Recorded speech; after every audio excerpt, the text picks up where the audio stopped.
اچھا میں نے بار بار یہ بات دہرانے کی کوشش کی تھی کہ قرآن جب پہلے نازل ہوا تو ایک کلام ہے، کتابی شکل میں اللہ تعالیٰ کے پاس ہے، لیکن جب لوگوں نے اس کو ایکسپیرینس کیا تو لوگوں نے صرف رسول صلی اللہ علیہ وسلم کی زبان سنی ہے. ان کے سامنے کوئی کاغذات نہیں تھے، کوئی پیپرز نہیں تھے، کوئی بک نہیں تھی پڑھنے کو، وہ صرف انہوں نے رسول صلی اللہ علیہ وسلم کے الفاظ سنے، اور یہ الفاظ 23 سال نازل ہوتے رہے. اور یہ بھی نہیں ہے کہ ایک سورت ایک دفعہ میں نازل ہوئی ہے، ٹھیک ہے، فاتحہ ایک دفعہ میں نازل ہوئی ہے، سورۃ العصر، سورۃ الکوثر، چھوٹی چھوٹی صورتیں ایک دفعہ میں نازل ہوئی ہیں. بقرہ کو 10 سال لگے ہیں، سورہ بقرہ کو نازل ہوتے ہوئے 10 سال لگے ہیں. اب سوچنے کی کوشش کریں، اگر سورہ بقرہ کو 10 سال لگے ہیں، جس کا مطلب ہے پورا مدنی دور، مدینہ کی سب سے پہلی آیات بقرہ سے ہیں، اور مدینہ کی کچھ سب سے آخری آیات وہ بھی بقرہ سے ہیں، ٹھیک ہے نا، تو شروع اور آخر کا مدنی کا دور وہ تمام بقرہ میں کور ہے. اب اسی 10 سال میں باقی مدنی قرآن بھی نازل ہوا ہے. مدنی قرآن کا مطلب 1/3، ایک تہائی قرآن کا اسی دور میں نازل ہوا ہے، یعنی بہت ساری صورتیں اسی وقت آ رہی ہیں، اور بقرہ بھی ابھی مکمل نہیں ہوئی. اور رسول صلی اللہ علیہ وسلم کو پتا ہے یہ آیت اس صورت میں جائے گی، یہ آیت اس صورت میں جائے گی، یہ آیت یہاں آئے گی، یہ آیت وہاں جائے گی، یہ صورت وہاں جائے گی، یہ صورت وہاں جائے گی، لیکن اس میں سے کوئی بھی چیز کتابی شکل میں نہیں ہو رہی. پورا کا پورا معاملہ وہی کا ہے. رسول پاک کو دل میں پتہ ہے صلی اللہ علیہ وسلم کون سی صورت کہاں، کون سی آیت کہاں جائے گی. یہ آیت مدنی ہے لیکن یہ اس صورت کی ہے، یہ آیت مدنی ہے لیکن یہ اس صورت کی ہے، یہ ان کو پتہ ہے علیہ الصلوۃ والسلام. اچھا، اب 23 سال ہو گئے ہیں. اب ہمارے پاس یہ کتاب اس سیرت کے دور کے بعد جب پہلی دفعہ پرنٹ میں آئی، پہلی دفعہ لکھی گئی، پھر اس کے بعد چھپی، اب ہمارے پاس اس کی لاکھوں millions of copies of this book. اب ہمارے سامنے کچھ ایسی باتیں سامنے آ رہی ہیں قرآن کے بارے میں جو پہلے کبھی ہمارے سامنے نہیں آئی تھی، کیونکہ اب یہ ممکن ہے کہ آپ قرآن کو اس کے ایک لفظ کو آپ گن سکیں، اس کی گنتی کر سکیں. اس میں لام کتنی دفعہ ہے، الف کتنی دفعہ ہے، میم کتنی دفعہ ہے، یہ گنتی پہلے ممکن نہیں تھی. کیوں ممکن نہیں تھی؟ کیونکہ یاد کیا ہوا تھا زبان سے، کاغذ پہ تو تھا نہیں. تو اب اس گنتی کے بعد کچھ عجیب چیزیں قرآن کے بارے میں سامنے آئی، میں ان میں سے کچھ چیزیں آپ کے سامنے رکھ دوں، پھر ولید بن مغیرہ کی مثال انشاءاللہ.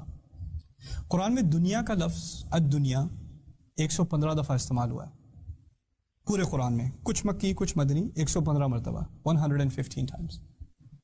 آخرت کا لفظ بھی 115 دفعہ استعمال ہوا ہے. دنیا 115 دفعہ اور آخرت 115 ٹائمز دنیا، 150 ٹائمز آخرہ. اب آپ اندازہ کریں، میں آپ سے بات کر رہا ہوں وہ 1 گھنٹہ 1.5 گھنٹہ. اس بات کے دوران مجھے یاد ہے میں نے دنیا کتنی دفعہ استعمال کیا ہے، آخرت کتنی دفعہ استعمال کیا ہے، یہ مجھے یاد رہ سکتا ہے.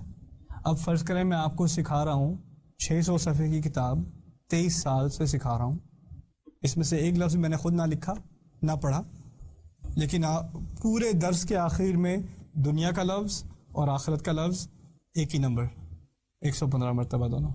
Is that possible? It doesn't make any sense. پھر دوسری بات، الملائکہ. ملائکہ کیا مطلب ہے پتہ ہے؟ فرشتے. ملائکہ I don't know how to say it in Urdu. 88 Very good. 88. My mother will be proud. 88 مرتبہ استعمال ہوا ہے ملائکہ. Guess what? شیاطین کتنی دفعہ ذکر کیا گیا ہے؟ 88 مرتبہ. پھر موت کا ذکر قرآن میں 145 مرتبہ ہے، 145 ٹائمز موت کا ذکر ہے. Guess what? الحیات، زندگی، 145 مرتبہ. سبحان اللہ. الکفر، کفر کا ترجمہ بھی کفر اردو میں 17 مرتبہ کفر کا ذکر ہے. الایمان، 17 مرتبہ ایمان کا ذکر ہے. ابلیس کا ذکر 11 مرتبہ ہے نام سے، ابلیس کو 11 مرتبہ پکارا گیا ہے نام سے، اور 11 ہی مرتبہ قرآن میں شیطان سے پناہ لینے کا ذکر ہے. الاستعاذہ من الشیطان، اعوذ باللہ من الشیطان الرجیم، فاستعیذ باللہ من الشیطان الرجیم، 11 مرتبہ. اور پھر سب سے عجیب، مہینے کا لفظ قرآن میں ہے شہر، مہینے کا لفظ ہے شہر، 12 مرتبہ استعمال ہوا ہے. عجیب. صلوات کیا ہے؟ صلات کی جمع. صلات کسے کہتے ہیں؟ نماز کو. صلوات جمع کا لفظ 5 مرتبہ استعمال ہوا ہے. قرآن میں آپ نے نوٹ کیا ہوگا کہ کافی مرتبہ اللہ تعالیٰ فرماتے ہیں کہ کافر یہ کہتے ہیں، وہ لوگ یہ کہتے ہیں، انہوں نے یہ کہا، قالو قالو قالو قالو انہوں نے کہا. اور کئی دفعہ آپ نے قرآن میں نوٹس کیا ہوگا اللہ تعالیٰ کہتے ہیں قل یہ کہہ دو, قل یا ایھا الکافرون, قل هو اللہ احد, قل اعوذ برب الفلق, رائٹ, قل انی رسول اللہ الیکم. تو قل کہتے ہیں کہہ دو, اور قالو, قالو کی کیا مطلب, انہوں نے کہا, انہوں نے کہا. اور یہ ایک طرح سے کانورسیشن ہی ہوئی, یعنی انہوں نے یہ کہا تم یہ کہہ دو, پھر انہوں نے یہ کہا پھر تم یہ کہہ دو, پھر انہوں نے یہ کہا پھر تم یہ کہہ دو. قرآن میں قل 332 مرتبہ ہے, 332 times قل. قرآن میں قالو 332 مرتبہ ہے, 332 times. سبحان اللہ. عربی میں کہتے ہیں ما اعجبا ھذا الکلام, یہ کیسا کلام ہے, یہ کیسی تقریر ہے, یہ کیسی کتاب ہے جو بولی گئی ہے اور اس میں ایسی گنتی ہے. اور یہ تھوڑی سی مثالیں ہیں, یہ کوئی زیادہ مثالیں نہیں ہیں. اصل مثالیں بعد میں ہیں, جو بڑی بڑی مثالیں ہیں نا قرآن کی پرفیکشن کی, قرآن کی خوبصورتی, وہ بعد میں.